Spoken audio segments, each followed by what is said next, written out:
Привет, друзья! Сегодня хочу поделиться с вами новым рецептом запеканки из лаваша.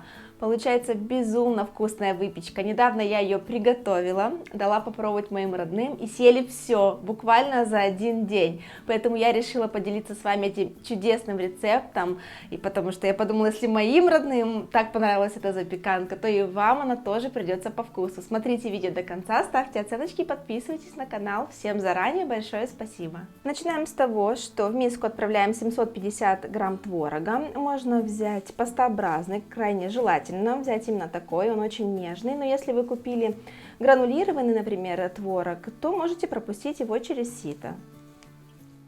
К творогу добавляем 450 грамм сметаны. Еще нам понадобится 3 яйца, сахар по вкусу,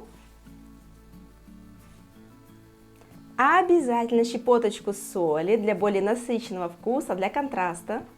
Немножечко молотой ванили, можете заменить ее на ванильный сахар. Теперь можно все как следует размешать. Творог для этого рецепта я беру 5% жирности, сметану 15% жирности. Можно взять, например, 20%, но не нужно брать слишком жирную, чтобы выпечка не была в итоге излишне калорийной. В ароматную творожную массу, которая у нас получилась, я добавлю сегодня очень интересный ключевой ингредиент. Это кокосовые хлопья или кокосовая стружка. Можно добавить 4-5, максимум 6 столовых ложек на тот граммаж творога, который я вам назвала. То есть на 750 грамм творога я добавила примерно 5-6 столовых ложек, то есть или можно добавить примерно 5-6 столовых ложек кокосовых хлопьев. И смотрите, при этом масса, она не теряет свою воздушность, становится такая интересная, очень нежная. Я решила поэкспериментировать, поэтому добавила в тесто кокосовые хлопья.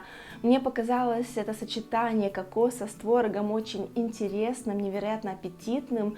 И в итоге выпечка получается безумно ароматной и очень понравится тем, кто любит кокос. То есть у нас получается как бы 2 в 1. И пирог или запеканка, и в то же время некий интересный десерт, благодаря именно этим кокосовым хлопьям. А теперь сюда мы добавим лаваш, но смотрите каким образом. Будем его нарезать вот так вот мелко, то есть вот такими небольшими кусочками, не полосками, никак иначе. Набираемся терпения и аккуратненько нарезаем лаваш. Он сольется с массой, разбухнет. Вы его практически не почувствуете в готовой выпечке, но при этом он придаст ей невероятную мягкость и интересный, насыщенный вкус.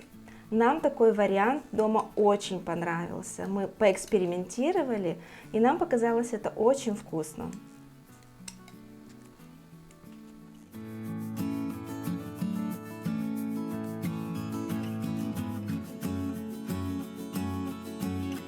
Что касается лаваша, я стараюсь добавить примерно 100 грамм, максимум 150 грамм, если его взвесить.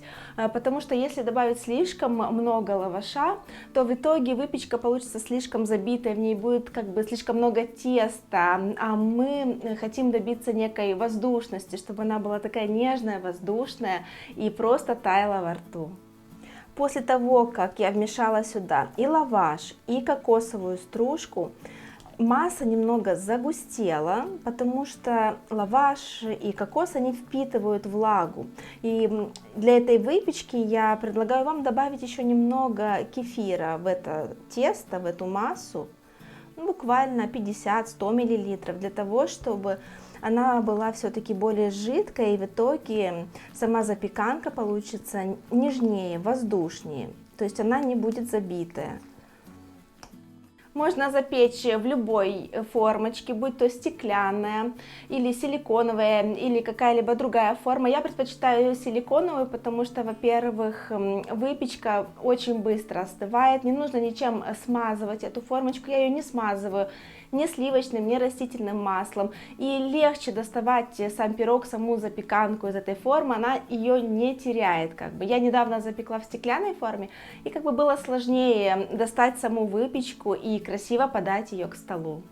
В формочке аккуратненько выравниваем массу с помощью, например, силиконовой лопаточки. Посыплю будущую выпечку коричневым сахаром, чтобы ее оттенок был более красивым, более аппетитным. Помимо коричневого сахара посыпаем будущую выпечку миндальными лепестками. В духовке они подрумянятся и раскроется такой приятный, потрясающий аромат. Еще они очень хорошо сочетаются со всеми остальными ингредиентами.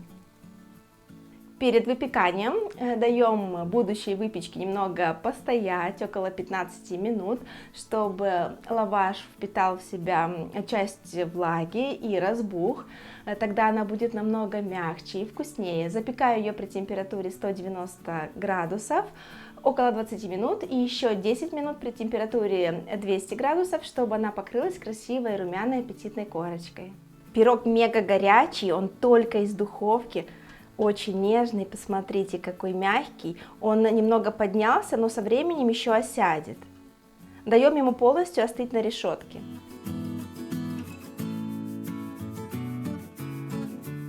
Давайте разрежем. Уже не терпится посмотреть, какой наш пирог, наша запеканка внутри. Очень мягкий пирог, просто прелесть. Я отрезала большой кусочек. Сейчас посмотрим.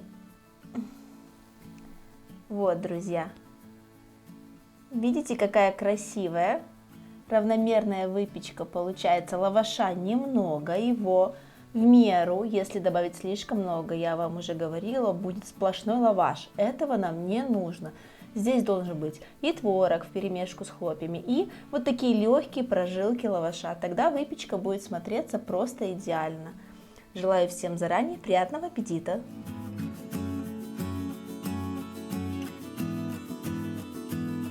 Ну что, самое время попробовать нашу вкусную выпечку.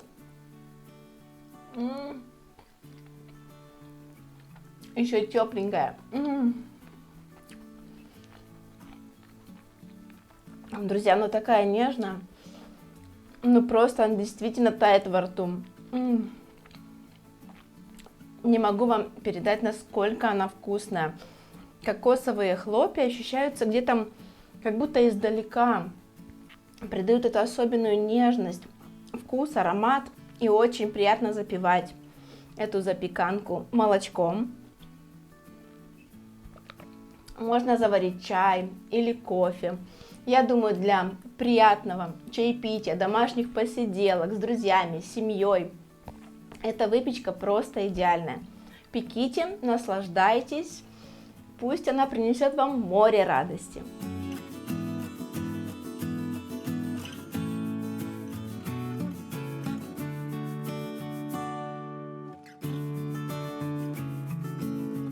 Жду ваши впечатления об этой выпечке в комментариях. Надеюсь, вам очень понравится эта запеканка или этот пирог. Он очень вкусный, на самом деле ароматный, аппетитный. Я надеюсь, что он вам очень понравится. Увидимся скоро с новыми рецептами. Всем добра и здоровья. Пока-пока.